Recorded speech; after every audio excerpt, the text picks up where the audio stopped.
SS कंप्यूटेक channel में आपका स्वागत है। मैं हूं इरफान। इस वीडियो में हम जानेंगे किसी भी लोगो को दोबारा कैसे क्रिएट किया जाता है फ्री हैंड टूल और बेजियर टूल की हेल्प से। तो इस क्लास में हम देखेंगे कि लोगो का ट्रेसिंग कैसे किया जाता है, कोई भी फ्लावर या आइटम का ट्रेसिंग कैसे किया जाता है बेजियर टूल और शेप टूल की हेल्प से। तो सबसे पहले हम क्या करेंगे, कोई भी एक लोगो हम फॉर एग्जांपल इसमें ट्रेसिंग के लिए समझने के लिए डाउनलोड करेंगे नेट से। उसका हम वेक्टर डिजाइन अगर वापस तैयार करना हो, ट्रेसिंग करना हो, उसके लिए कोई भी कंपनी का या कोई भी ऐसा कोई लोगो XYZ डाउनलोड कर देते हैं और ऐसा डाउनलोड करते हैं जिसमें कि हमें मैक्सिमम कर्विंग दिखाई दे। तो जैसे ये एक लोगो दिखाई दे रहा है, इसे ये इमेज फॉर्मेट में है। अगर हम इसको रिसाइज करने जाएंगे तो ये इसकी पिक्सेल्स फट जाएंगे, खराब हो जाएंगे, फैल जाएगी, इमेज डल हो जाएगी। तो क्या करें कि भाई वो वेक्टर कर दें, जिससे कि कितना ही साइज बड़ा किया जाए छोटा किया जाए, हम उसको वापस छोटा बड़ा करके ट्रेसिंग करके उसको ले सकें रियल क्वालिटी के अंदर, एक्चुअल क्वालिटी के अंदर। अब जैसे ये भी इमेज है, तो अब चाहे इमेज हो, चाहे कोई किसी कंपनी का लोगो हो, मोनोग्राम हो, कोई फ्लावरी आइटम हो, जैसे यहाँ से हम जैसे देखते हैं कि इस तरह से ये लोगो का आइकन दे रखा है। जैसे ये ले लिया हमने एक नए टैब पे, इसको सेव कर देते हैं। स्क्रीन पेंटिंग करना हो तो उसमें हमें सिंगल कलर में चाहिए होता है, तो यहाँ से हम जब तक ट्रेस नहीं करेंगे उसको सिंगल कलर में कन्वर्ट नहीं कर पाएंगे प्रिंट करने लायक। ठीक है, तो हमने ये दो लोगो डाउनलोड किए हैं, इन्हीं लोगों को हम दोबारा बनाएंगे। अभी हम जैसे इंपोर्ट करते हैं कंट्रोल आई करके, कंट्रोल आई शॉर्टकट है और यहाँ पर आपको कमांड मिल जाएगा इंपोर्ट करने के लिए। तो जब देखिए कि इसकी साइज कितनी छोटी है, जो शेर का आइकन जो बना हुआ है, आप जूम करते हैं तो क्या हो रहा है, ये पिक्सेलेट हो रही है। तो ये पिक्सेलेट ना हो, हम जितना मर्जी है उतना रिसाइज करें, बड़ा करें, छोटा करें, पिक्सेलेट ना हो, उसके लिए हमें ट्रेसिंग करना होता है। और ट्रेसिंग करने के लिए हमारे पास टूल है बेजियर टूल।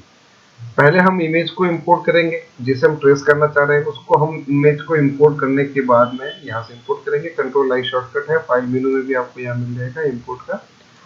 ऑब्जेक्ट मेन्यू में जाते हुए इसको हम क्या करेंगे, लॉक करेंगे, ताकि ये जो बेस इमेज है वो हिले ना, अपनी जगह से मूव ना हो। जैसा भी हम माउस को करे हैं पोजिशनिंग, तो ये मूव ना हो।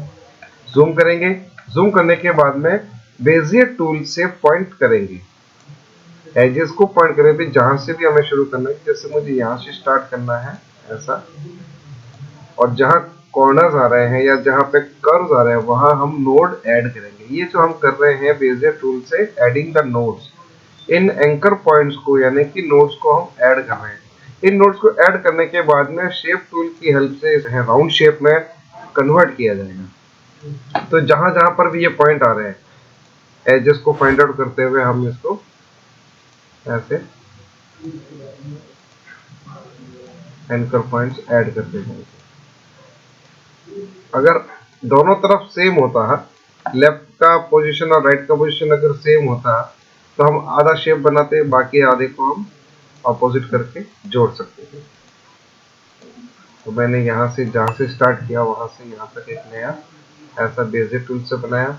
अब इनके कॉर्नर राउंड करने हो, जैसे यहाँ राउंड करना हो, यहाँ राउंड करना हो, ये राउंड करना हो, तो इसके लिए हम यूज करेंगे शेपिंग टूल।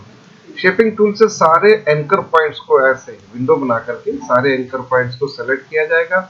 और देखिए, आप जैसे ही हम शेपिंग टूल लेते हैं, प्रॉपर्टी बार चेंज हो गई, इसमें आ गया हमारे पास कर्व में कन्वर्ट करने के लिए।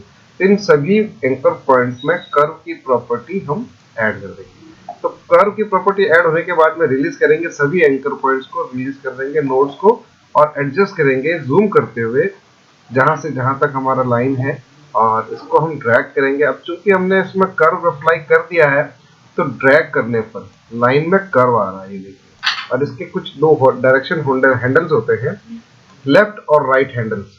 इन लेफ्ट और राइट हैंडल की हेल्प से हम कर्व का जो शेप है वो इन एंड आउट करते हुए परफेक्ट वैसा ही कर सकते हैं जैसा हमें इमेज में दिखाई दे रहा है। तो इस टाइप से हम ट्रेसिंग कर सकते हैं। कोई पॉइंट अगर दूर क्लिक हो गया हो तो हम उसको थोड़ा नजदीक कर सकते हैं एंकर पॉइंट को ड्रैग करते हुए, और ये एंकर पॉइंट को पोजीशन करते हुए इनके डायरेक्शन हैंडल, ये जो डायरेक्शन हैंडल होते हैं बहुत बारीक सी लाइन होती है, ध्यान से देखना होता है। इन डायरेक्शन हैंडल की हेल्प से भी कर सकते हैं, और लाइन को मिड में से पकड़ के ऐसे ड्रैग करते हुए भी हम कर्व कर सकते हैं। तो anchor point plus anchor point के अकॉर्डिंग जो डायरेक्शन हैंडल्स हमें मिल रहे हैं, उन डायरेक्शन हैंडल की हेल्प से हम कर्व अप्लाई कर सकते हैं। और ये कर्व के लिए डायरेक्शन हैंडल्स तभी आएंगे जब हम इनको एंकर पॉइंट्स को यानी कि नोड्स को सेलेक्ट करते हुए कर्व पोजीशन दी। ये जो कर्व टूल है, यहाँ पे जब तक क्लिक नहीं करेंगे तब तक इसमें स्मूथनेस नहीं आएगी। तो ईच एंड एवरी पोजीशन पे जहां आपने मार्क किया है बेजियर टूल से, वहां वहां हम इसको लाइन को सेलेक्ट करके ड्रैग करेंगे। कर्व किया हुआ है, लाइन को सेलेक्ट करेंगे, मिड से ड्रैग कर लेंगे। अगर आ जाता है ड्रैग करने पर तो कर सकते हैं, और अगर ज्यादा जरूरत तो भी डायरेक्शन हैंडल के थ्रू करें, ऐसे भी कर सकते हो आप। दोनों डायरेक्शन हैंडल की हेल्प से हम लेफ्ट और राइट से इनकी पोजीशन सही कर सकते हैं। यहाँ से इंटर पॉइंट चेंज करेंगे, यहाँ से इसका साइज थोड़ा ऊपर लेंगे। तो इस तरह से Bezier tool plus shaping tool की हेल्प से ट्रेसिंग किया जाता है। अब चाहे कैसा भी लोगो हो, जो टिपिकल से टिपिकल लोगो हो, उसको अगर हमें जो है सॉफ्ट कॉपी बनानी हो उसकी, तो वो हम इस तरह से बना सकते हैं। इमेज से वेक्टर बेस में अगर कन्वर्ट करना हो, हालांकि ऑटो ट्रेस कमांड भी है, वो इतने अच्छे तरीके से नहीं करेगा जितना हम ये क्रिएट करके बना सकते हैं स्मूथली। तो नेक्स्ट जो क्लास होगी उसमें मैं ट्रेसिंग का जो ऑटो ट्रेस फीचर है वो भी बताऊंगा। लेकिन सबसे इम्पोर्टेंट ये है कि हम कोई ट्रेस करें तो परफेक्ट शेप बने, उसके लिए हम बेजियर टूल यूज करेंगे।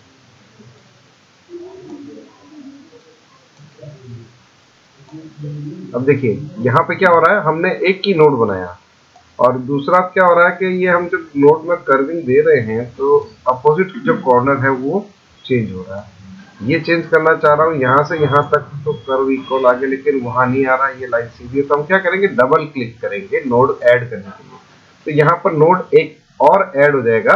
अगर इसमें डायरेक्शन हैंडल को चेंज करता हूँ तो इसका अपोजिट भी चेंज होगा। देखिए तो हम क्या करें कि भाई इसका अपोजिट चेंज ना हो, तो मेक नोड कस्प इस आइकन पर क्लिक करेंगे। तो अब देखिए मैं इस पर चेंजेस कर रहा हूँ, इसके अपोजिट वाले डायरेक्शन हैंडल पे कोई चेंजेस नहीं आ रहा। फिर हम यहाँ पे एक नोड और ऐड करते हैं, डबल क्लिक करके कस्प करेंगे मेक नोड कस्प, ताकि इसके डायरेक्शन हैंडल अपनी पोजीशन से चेंज ना हो, अपोजिट डायरेक्शन में चेंजेस ना करे। इस तरह से हम नया ऐड कर देंगे, तब कहीं जाकर के ये करवाएगा। तो जहां हमें जरूरत पड़ती है नया नोड ऐड करने की, तो हम यहाँ से प्लस साइन से भी कर सकते हैं, और लाइन पर डबल क्लिक करके भी हम नोड को ऐड कर सकते हैं। अब जैसे मुझे यहाँ जरूरत पड़ेगी, ये देखिए ये गैप आ रहा है, तो पहले तो आप इसके गैप को जितना एडजस्ट करना है उतना एडजस्ट कर लीजिए। हो जाता है तो ठीक है, नहीं तो फिर नोड ऐड करते हुए उसको एडजस्ट करेंगे। तो यहाँ से इनको चेंजेस करते हुए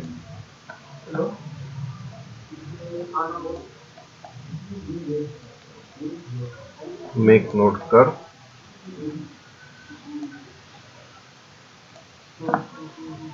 यहाँ हमें ऐड करना पड़ रहा है। इन दोनों के बीच में स्ट्रेट कर्व कर दें, सीधा लाइन चाहिए। अब देखिए दोनों के बीच में ये स्ट्रेट लाइन आ गया। इसको हम जूम करते हुए मैक्सिमम देखते हुए करेंगे, और यहाँ से कर्व चेंज करेंगे। इसका कर्व यहाँ से डायरेक्शन हैंडल में आ नहीं रहा है, ये रहा, एक ही डायरेक्शन हैंडल मिलेगा, ऑपोजिट में नहीं मिलेगा, कारण की लाइन हमने यहाँ स्ट्रेट की हुई है। यहाँ देखेंगे इसमें भी हमें, इसमें लाइन स्ट्रेट है, तो मेक इट कर्व, इस लाइन को क्लिक करके मेक इट कर्व, यहाँ से कर्व टूल से कर्व में कन्वर्ट कर देंगे, और फिर हम यहाँ से ऐसे डायरेक्शन हैंडल। तो जो भी लोगो हमें ट्रेस करना हो उसका तरीका यही है, Bezier tool plus shaping tool, और नोड ऐड करते हुए, सब्ट्रैक्ट करते हुए। मिनिमम नोड से जितना ज्यादा कर्व करोगे उतना बढ़िया रहेगा। ज्यादा से ज्यादा नोड नहीं होने चाहिए, कम नोड होने चाहिए। ऐसा नहीं यहाँ क्लिक किया फिर यहाँ कर दिया फिर यहाँ कर दिया फिर यहाँ कर दिया, उसको फिर नोड कंट्रोल करना मुश्किल हो जाएगा। तो जहां कर्व है वहीं पर ही हम नोड्स को ऐड करेंगे। अननेसेसरी नोड्स को ऐड करना मीन्स शेप तो बन जाएगा, बट उसमें वो स्मूथनेस नहीं ला पाओगे, मैक्सिमम नोड्स की करेक्शन आप नहीं कर पाओगे, उतना स्मूथनेस नहीं आएगी, इसलिए मिनिमम नोड्स। तो देखिए हमने जहां जहां कर्व थे वहीं वहीं पे नोड्स को हमने क्लिक किया, ताकि हम इजीली इसमें कर्व दे सकें। हो गया। अब जब हम इसमें कलर फिल करते हैं, तो नेक्स्ट टूल है ये कि हमें सेम कलर फिल करना हो। ये हमने जो ईगल का जो शेप बनाया है, इसमें सेम कलर, यही कलर अगर हमें फिल करना हो, तो इसमें नेक्स्ट टूल है eye dropper tool. Eye dropper tool use में आता है कलर पिक करने के लिए। तो हम यहाँ पे क्लिक करेंगे, सेम कलर आरजीबी मोड में ये बता रहा है, क्योंकि इमेज आरजीबी है तो ये आरजीबी मोड में कलर पिकिंग हो जाएगी और यहाँ पे कलर ऐड हो जाएगा और इस टूल को ये ऑटोमेटिक सेलेक्ट कर लेगा नोड सेलेक्ट कलर करने पर फिल करने के लिए। और फिर हम इसको फिल को बॉक्स को हम इस बॉक्स के या जो शेप बना है इसके अंदर अराउंड में क्लिक करेंगे, देखिए सेम टू सेम कलर है। अब आप ये जो हमने बनाया है इसको और इन दोनों को जूम कीजिए, दोनों को पास में रख के जूम करता हूँ, देखिए ये कितना जिगजैग हो गया, पिक्सेलेट हो गया। और ये तो ये मतलब होता है इमेज और वेक्टर बेस्ड ऑब्जेक्ट में ये फर्क होता है। तो वेक्टर बेस्ड मतलब लाइन कमांड के थ्रू बना हुआ शेप, इमेज पिक्सेल्स के थ्रू बनी हुई एक शेप, तो ये होता है। अब अगर मैं इसको बड़ा करता हूँ, रिसाइज करता हूँ, इसकी पिक्सेल्स में कोई फर्क नहीं आएगा, वेक्टर बेस्ड का ही फायदा है। और अगर इसी जगह इसको बड़ा करता तो काफी प्रॉब्लम आती है। तो ये होता है ट्रेसिंग करना, बेजियर टूल से हम मार्क करेंगे और उसके बाद में हम कर्व करेंगे शेप टूल की हेल्प से, ये शेप बन जाएगा। अब इसको जहां मर्जी है जिस किसी बैकग्राउंड में लगाना है लगा लीजिए, अनलॉक करना है अनलॉक कर दीजिए। वापस हम आएंगे लॉक ऑप्शन पे ऑब्जेक्ट मेन्यू द्वारा और इसको अनलॉक कर देंगे, इसको हम हटा देंगे, ये हमारा एक लोगो तैयार हो गया। इसी तरह से अगर इसको करना है तो इसमें दो मोड, एक तो रिवर्स मोड दे रखा है और एक डार्क मोड वाला दे रखा है। तो यहाँ पर हमने कर्व ले रखे हैं, तो इनको भी तरीका यही है। मैं एक बार दोबारा फिर से बता देता हूँ, ऑब्जेक्ट मेन्यू लॉक करेंगे, लॉक करने के बाद में बेजियर टूल हम यूज करेंगे, बेजियर टूल के थ्रू हम मार्क करेंगे जहां जहां हमें कर्व देना है। तो मैंने यहाँ पे एंकर पॉइंट मार्क कर दिए।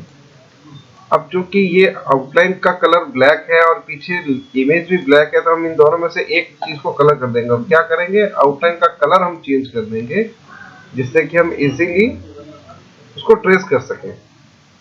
तो यहां से ऐसे ब्लैक ब्लैक पार्ट पे मैं माउस को क्लिक करते हुए जहां स्टार्ट किया वहां पर ऐड करेंगे, राइट क्लिक करके आउटलाइन का कलर चेंज करते जिससे हमें दिखे। शेप टूल से इन सभी के नोड्स को हम सेलेक्ट करेंगे, एंकर पॉइंट्स को, और करेंगे curve, make it curve. Curve apply होने के बाद में रिलीज करेंगे और जहां जहां ये कर्व आ रहा है वहां वहां फिर से हम वैसा ही ये चेंजेस करेंगे। हम लाइन पकड़ के भी कर्व कर सकते हैं, हम डायरेक्शन हैंडल की हेल्प से भी उसको डिटेलिंग दे सकते हैं कर्व की।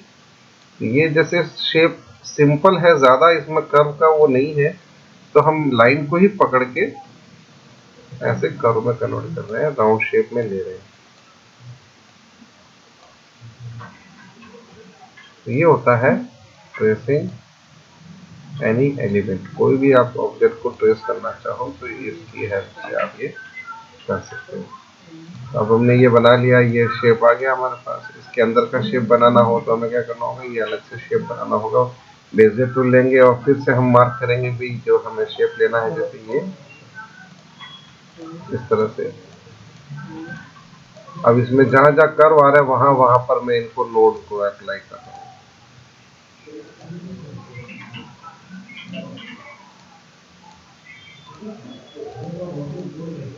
स्टार्ट और एंड मिलाया, make it curve, right click करके आउटलाइन में कलर चेंज करेंगे।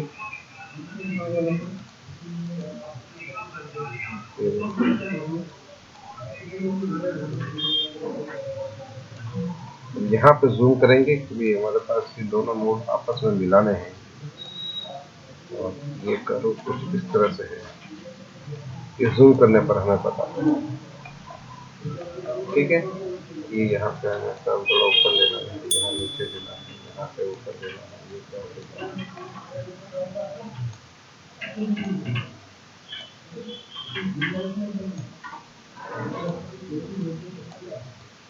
बाकी लाइंस स्ट्रेट है तो स्ट्रेट ही रखो, जिनमें कर्व है उन्हीं में ही आप लाइन को ड्रैग करके कर्व। यहाँ कर्व है, एक कर्व यहाँ है, ये कर्व कुछ इस तरह से है। तो अब हम डायरेक्शन हैंडल यूज करेंगे, यहाँ स्ट्रेट है, यहाँ स्ट्रेट है, बाकी जगहों पे स्ट्रेट है। ठीक इसी तरह से ये भी बनाएंगे।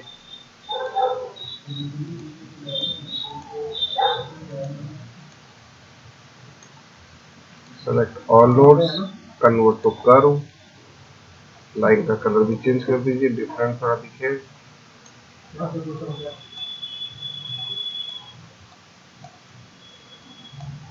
हल्के हल्के कर्व अगेन। अब ये इमेज इतनी छोटी है कि हमें कर्व इतने ज्यादा क्लियर नजर नहीं आ रहा है कि भाई कितना राउंडनेस है, कितना स्ट्रेटनेस है। हम ऐसी कंडीशन में अपने आइडिया से, अपने अंदाजे से ही इसको हम चेंज करेंगे। मामूली सा नोट देते हुए, कर्व देते हुए अगेन। अब ये चीज बनानी है। नेक्स्ट मैं इसमें ये करूंगा कि भाई जैसे अगर अभी मैं ब्लैक कलर को फिल करता हूँ इसके आउटर में और इसके इनर में व्हाइट कलर फिल करता हूँ, तो ये रिवर्स शेप में शो तो हो जाएगा। लेकिन यहाँ अगर हमें खाली करना हो तो उसके लिए हमें नेक्स्ट ऑप्शन यूज करने होंगे वेल्ड ट्रिम इंटरसेक्ट वाले। तो वो हम ये यूज करके इसके अंदर भी ये एरिया खाली कर सकते हैं। अब ये शेप भी हमने तैयार कर लिया। तीन चीजें हो गई अब हमारे पास, एक दो तीन चार ये हो गई और पांचवा इसका आउट हो गया। ये बनाना है, इसमें कुछ भी नहीं, सिंपल सा स्टार्ट कीजिए। यहाँ पे हमें कोई कर नहीं देना है, कर्व सिर्फ नीचे वाली जो लाइन है सिर्फ वहां ही देना है। तो ये क्राउन का जैसे सिंबल बनाया हुआ है, तो ये यहाँ पे क्राउन के लिए सिंपल सा ये नीचे वाली जो आउटलाइन दिखाई दे रही है सिर्फ इसी में ही हम कर देते हैं। ये ऐसा करके ये बन जाएगा। अब आप देखिए कि इस इमेज को मैं हटाता हूँ ऑब्जेक्ट अनलॉक करते हुए, यहाँ पे हटा देते हैं। ये शेप आ गया हमारे पास। ये हम इन सभी को एक साथ सेलेक्ट करेंगे। यहाँ से मैं वेल्ड करूंगा इन सभी को, शिफ्ट के साथ आउटर एरिया सेलेक्ट करके ट्रिम करूंगा। तो ट्रिम करने पर ये जो पार्ट है, ये पार्ट इसमें कट जाएगा आउटर एरिया में से। कटिंग हो गया। लेफ्ट क्लिक करके हम कोई भी कलर फिल करते हैं, रेड ग्रीन ब्लू जो भी कलर करेंगे ये वैसा ही आपको शेप आएगा। आउटलाइन नन कर देते हैं। अब देखिए हम कलर भी चेंज कर सकते हैं और छोटा बड़ा करना हो छोटा बड़ा भी कर सकते हैं। ये होता है ट्रेसिंग करना। तो इसमें नया क्या देखा है हमने? नया इसमें ये देखा है कि वेल्ड कैसे किया जाता है, ट्रिम कैसे किया जाता है। जैसे मैंने पहले इनको वेल्ड किया और इस आउटर में से इसको मैंने माइनस कर दिया। तो ये जस्ट उसी तरह से है कि एक तो आप रेक्टेंगल बनाइए, एक आप सर्कल बनाइए। आपसे कहा जाता है कि यहाँ पे ये एरिया खाली होना चाहिए, तो आप क्या करोगे? इसको व्हाइट कलर से फिलअप करके दिखा दोगे ये खाली होगा, बट ये नहीं है। अगर हम दोनों को मूव करेंगे दोनों अलग अलग जैसे दिखाई देंगे। तो इसे हमें कट करना है। इसकी कटिंग बैक साइड वाले ऑब्जेक्ट में करनी है। तो पहले इस ऑब्जेक्ट को सेलेक्ट करेंगे, शिफ्ट के साथ में सेकंड ऑब्जेक्ट को लेंगे और ट्रिम ऑप्शन, दो ऑब्जेक्ट सेलेक्ट करने पर ये ट्रिम वेल्ड और इंटरसेक्ट ऑप्शन ऑन हो जाएगा।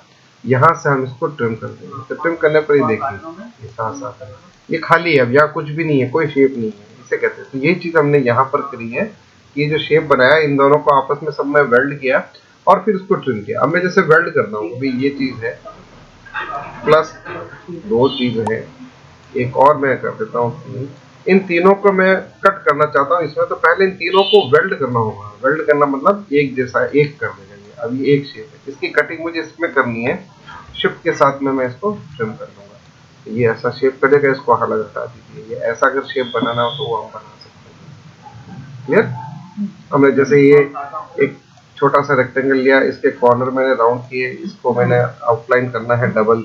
तो मैं प्लस करूंगा शिफ्ट के साथ, इसको डुप्लीकेट ऑब्जेक्ट को थोड़ा छोटा करूंगा ऐसे कुछ इस तरीके से। अब यहाँ मुझे खाली रखना है, कुछ भी नहीं करना है, यहाँ मुझे खाली रखना है। तो मैं इसको शिफ्ट के साथ ये आउटर सेलेक्ट करके ट्रिम कर दूंगा। तो ये ऑब्जेक्ट हमारा अलग हो गया, ये ऑब्जेक्ट हमारा अलग हो गया। देखिए कलर फिल करते हैं यहाँ पे, इसके अंदर कलर फिल करते हैं। ये अलग अलग चीजें, दो अलग अलग हो गई। ट्रिम करना, इसको हमने यहाँ रख लिया ऐसे करके। ठीक है, वापस इसके अंदर सेंटर लाइन कर देंगे और यहाँ रख लेंगे।